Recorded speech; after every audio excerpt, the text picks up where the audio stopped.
The morning sun spilled across the city like liquid gold, warming the pavements and making the glass windows of Café Mercer glisten like fresh hope. Among the early customers, lost in the silence of her own world, sat a young woman named Aria Winton, her wheelchair parked neatly beside the small wooden table tucked near the window.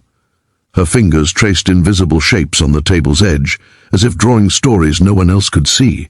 Anyone watching her would think she was simply waiting for her morning coffee, but the truth was far more tender, more heartbreaking. She had been saving the empty chair across from her for someone she had never met, someone she believed life would eventually send to her, someone who might finally understand the loneliness she carried like a shadow. And on that same bright day, across the street, a man named Callum Voss, a young CEO and exhausted single father, rushed out of his car with his 8-year-old son Rowan clinging to his hand. Callum's life was a blur of board meetings, deadlines, and raising a sensitive boy who missed his late mother more than he could ever express. Callum himself was a man stitched together with responsibility, sleepless nights, and the heavy weight of being both parent and provider. He had grown used to eating breakfast on the go, replying to emails between traffic signals, and swallowing emotions he no longer had time to feel. Yet fate has a way of guiding tired hearts in unexpected ways, and on that very morning, without understanding why, Callum pushed open the door of Café Mercer, and everything changed. If you believe in kindness, miracles, and second chances, then please like, comment, share, and subscribe to our channel Stories of Kindness to keep these emotional stories alive. Callum joined the slow, steady queue, his mind already drowning in a flood of work-related pressures, while little Rowan waited quietly, clutching his sketchbook. When the line barely moved, Callum rubbed a hand across his tired face and whispered internally, the wish that life would give him just one peaceful moment. The bell above the cafe door did not ring, yet something shifted in the room, something gentle and strange. It was Aria looking directly at him with a calm, fragile smile, the kind you would expect from someone who had learned to find beauty in places most people never looked. Though they had never met, she gestured softly to the chair across from her, the seat she had been saving every day for months. And when their eyes met, Callum felt, for the first time in years, that someone saw him beyond the role he played in the world. Aria wasn't someone who believed in fantasies. She believed in patterns, routines, and small daily promises that she kept to herself to feel less alone. 3 years ago, after the accident that confined her to a wheelchair, she had lost not only her ability to walk, but also her courage to trust people again. Friends who once promised to stay faded away like chalk on wet pavement. Dreams she painted in bright colors dulled into muted shades she struggled to recognize. But one promise she made herself never changed, the promise that one day she would keep a seat open for someone the world had forgotten, someone who needed the softness she still had inside. Every morning she would roll into the cafe, order the same warm cinnamon tea, and place her book on the chair opposite hers as if protecting it. She didn't know who she was waiting for. She just knew she was waiting. Callum, bewildered by her silent invitation, initially shook his head, offering a polite smile, but Rowan tugged his sleeve. The little boy had noticed something the adults had missed, a loneliness in Aria's eyes that mirrored the loneliness in his father's, and, without hesitation, Rowan whispered that maybe they should sit down because the lady looked like she needed company. Callum felt something twist sharply inside him. Children often saw truths adults overlooked. When they approached a table, Aria gently lifted her book from the chair and said in a voice soft as morning air that she had saved the seat for someone who looked like they needed a moment to breathe. Callum, stunned by the strange kindness of a stranger, slowly sank into the chair. Rowan climbed into the seat beside him and opened his sketchbook. The sunlight spilled over the three of them, warming the silence that followed. And for the first time in a long time, Callum's shoulders softened. He wasn't being asked for anything. He wasn't being judged. He wasn't being needed. He was simply being welcomed. Aria spoke about small things, the scent of cinnamon in the cafe, the way morning light made people look gentler, the joy she found in watching life move around her. Callum found himself responding with stories he rarely shared, how Rowan was trying to adjust to life without a mother, how he himself sometimes felt like he was drowning under expectations, how he longed for moments that reminded him he was more than just a machine for success. The conversation wove between them like a quiet melody, and for reasons neither fully understood, both of them felt lighter than they had in years. As days turned into weeks, Callum and Rowan began visiting the cafe regularly, often finding Arya already there, her soft gaze lighting up when she saw them. Rowan adored her instantly.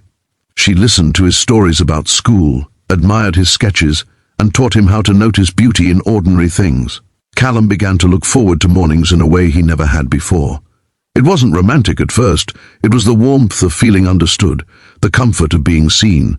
But the world outside their little cafe bubble wasn't as gentle. Callum's board members questioned his sudden shift in priorities, irritated that the once razor-sharp CEO now spent precious morning hours elsewhere. During one particularly tense meeting, Callum defended his decisions, explaining that he was still performing at full capacity, but the truth was complicated. He no longer cared solely about work, he cared about living again, and that terrified his colleagues. Meanwhile, Arya was fighting another invisible battle. The cafe wasn't just her safe space, it was the only place she felt like she wasn't defined by her wheelchair. But every day, as she interacted with Callum and Rowan, she worried she was becoming too attached to a life she feared might slip away. She had been abandoned before. She knew what it felt like when people left. A small tremor in her heart reminded her daily not to expect too much. Then came the day everything nearly fell apart.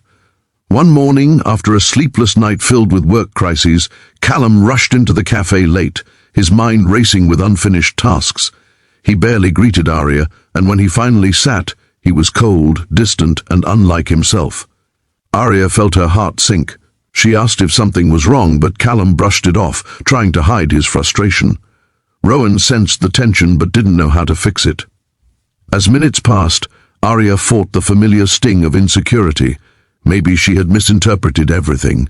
Maybe she had misunderstood her place in their lives. Maybe this was just another chapter where someone left. She excused herself quietly, rolling out of the cafe without glancing back. And though Callum noticed, he was too overwhelmed at that moment to follow her. But Rowan, with the wisdom only hurting children carry, stood up, hurried after her, and found her near the sidewalk. He gently held her hand and told her that his dad was having a hard day and didn't mean to hurt her feelings. Tears welled in Arya's eyes. The boy then added something that hit her harder than any adult's words ever had. He said his mom used to get quiet and sad too, but she always told him that people who care still need understanding on the bad days. That evening, Callum went to bed haunted by guilt. He replayed Arya's disappointed eyes over and over. He realized he had been given something rare, kindness without conditions, and he had nearly pushed it away. The next morning, instead of rushing into the cafe, he stopped outside, holding a small bouquet of daisies in trembling hands. When he entered, Arya was already at her table staring out the window. The look of surprise and relief that crossed her face when she saw him made Callum's heart tighten painfully. He sat down, placed the daisies on the table, and spoke from the depths of a burdened soul. He apologized, not with grand gestures, but with honesty, telling her he never meant to push her away, that she had become the calm in his storm, and losing that frightened him. Arya's eyes softened, and for the first time she allowed herself to believe she was someone worth staying for. From that day onward, something shifted forever. Their mornings became sacred, their conversations deeper, their silences warmer. Rowan found in Arya the emotional guidance he missed, and Callum found something he never expected to feel again. A connection that grew into something delicate, hesitant, beautiful. The city moved around them, noisy and restless, but inside their corner of the cafe, life slowed down, allowing three broken souls to stitch themselves together in quiet, gentle ways. Months later, on a bright afternoon, as autumn leaves painted the city in shades of amber, Callum took a breath heavier than any he had taken before. With Rowan sitting proudly beside him, he told Arya that he wanted to share not just a table, not just mornings, but an entire life with her.